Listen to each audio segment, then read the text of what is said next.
గొర్రెల స్కామ్ కేసులో ఏసీబీ దర్యాప్తు కొనసాగుతోంది. దానికి సంబంధించిన బ్రేకింగ్ న్యూస్ చూస్తున్నాం. ఉస్మానియాలో 4 నిందితులకు వైద్య పరీక్షలైతే ముగిశాయి. నిందితులను ఏసీబీ ప్రధాన కార్యాలయానికి తరలించినట్లుగా తెలుస్తోంది. ఇక ప్రత్యేక గదిలో 4 నిందితులను ఏసీబీ అధికారులు అయితే విచారిస్తున్నారు. ప్రభుత్వ నిధుల దారి మళ్లింపుపై వివరాలు సేకరిస్తున్నారు ఏసీబీ అధికారులు.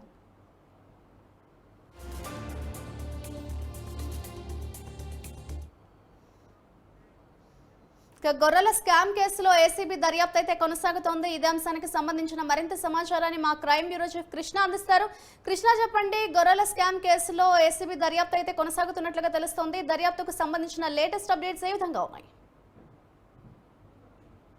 మాధురి, ఏదైతే ఈ గొర్రెల స్కామ్ కేసు వ్యవహారానికి సంబంధించి ఏసీబీ అధికారులు దర్యాప్తు ముమ్మరం చేశారు. ఈ కేసులో ఇప్పటికే 4 అధికారులను, ఏదైతే ఈ శానిటరీకి సంబంధించిన 4 అధికారులను కూడా అరెస్ట్ చేసి రిమాండ్ కు తరలించడం కూడా జరిగింది. కోర్టులో ఆగస్టు కోర్టు వారికి 14 రోజుల పాటు జ్యుడిషియల్ రిమాండ్ విధించడంతో ఆ 4 వ్యక్తులను కూడా అధికారులు వారిని చెంచలగూడ జైలుకు తరలించారు. అయితే కేసు వ్యవహారానికి సంబంధించి దాదాపు ఈ 4 కాకుండా ఇంకా కాంట్రాక్టర్లు వ్యవహారానికి సంబంధించి వీరందరూ కూడా పెద్ద ఎత్తున స్కామ్ కు పాల్పడి దాదాపు ప్రభుత్వానికి సంబంధించిన 3 కోట్లకు పైగానే వీరందరూ కూడా నిధులను స్వాహా చేశారు అని చెప్పేసి కోర్టుకు తెలియజేశారు. ఇందుకోసం వారందరినీ కూడా వారం రోజుల పాటు తమ కస్టడీకి ఇవ్వాలంటూ కోర్టులో పిటిషన్ వేయడంతో కోర్టు వీరికి 3 రోజుల పాటు కస్టడీకి ఇస్తూ కొన్ని స్టెప్పులతో కూడిన ఆ కస్టడీ ఇచ్చింది. సో ఈ 3 రోజుల పాటు వారిని విచారించాలని చెప్పేసి కోర్టు ఆదేశాలు జారీ చేయడంతో ఈ రోజు చెంచలగూడ జిల్లాలో ఉన్న 4 నిందితులను కూడా గొర్రెల స్కామ్ లో పట్టుబడ్డ ఆ 4 వ్యక్తులను కూడా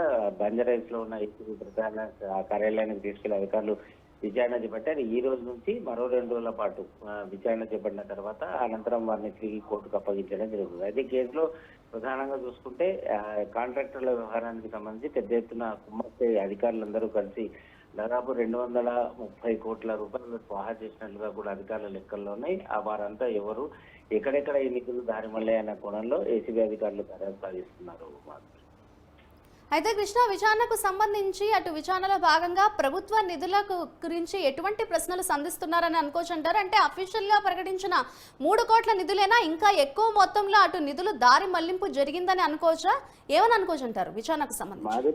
మాధురి, కేసు వ్యవహారానికి సంబంధించి అధికారులు ఎప్పుడైతే ప్రభుత్వం ఆదేశాల మేరకు ఏసీబీ అధికారులు కేసులు నమోదు చేసి విచారణ చేపట్టారో ఇందులో దాదాపు 230 కోట్ల రూపాయల స్కామ్ జరిగిందంటే ప్రభుత్వం ఏదైతే ఈ గొర్రెల పంపిణీ వ్యవహారానికి సంబంధించి ఏదైతే జరిగిందో దాన్ని రైతుల నుంచి కొనుగోలు చేయకపోయినా కూడా కొనుగోలు చేసినట్లుగా దాదాపు 120 యూనిట్లకు ఈ గొర్రెలకు సంబంధించిన నిధులు అందజేసినట్లుగా కూడా వారందరూ కూడా లెక్కలు అనేది ఒకటి రాశారు. దీనిపైన విచారణ చేపట్టిన తర్వాత అక్కడ యూనిట్ల దగ్గరికి వెళ్ళిన ఏసీబీ అధికారులకు ఎక్కడా కూడా గొర్రెలు కొనుగోలు చేసినట్లుగా కూడా ఎక్కడా కూడా తెలియలేదు. దానికి సంబంధించిన రికార్డులలో మాత్రం డబ్బులు ఇచ్చినట్లుగా వాటన్నింటినీ కూడా చెప్పడం జరిగింది. అవన్నీ కూడా ఈ కాంట్రాక్టర్లు బినామీ పేర్లకు సంబంధించిన అధికారుల పర్సనల్ అకౌంట్ లోకి ఆ నిధులన్నీ కూడా మళ్ళీ నిధులన్నీ కూడా అందులో మళ్ళాయని చెప్పి చెప్తున్నారు. ఇందులో ప్రధానంగా అప్పటి మంత్రి తలసాని శ్రీనివాస్ యాదవ్ సంబంధించిన ఓఎస్డీ నుంచి మొదలుకొని అధికారులు, కాంట్రాక్టర్లు అందరూ కలిసి కూడా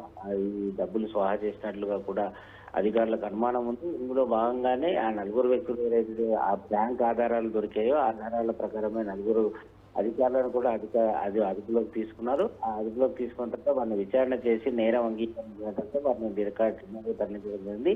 ఈ కేసులో మరికొంతమందిని అరెస్ట్ చేయాల్సిన నేపథ్యంలో భారీ వివరాలు సేకరించేందుకు ఈ 4 కూడా 3 రోజుల పాటు కస్టడీకి తీసుకొని విచారించడం జరుగుతుంది. Right, thank you Krishna.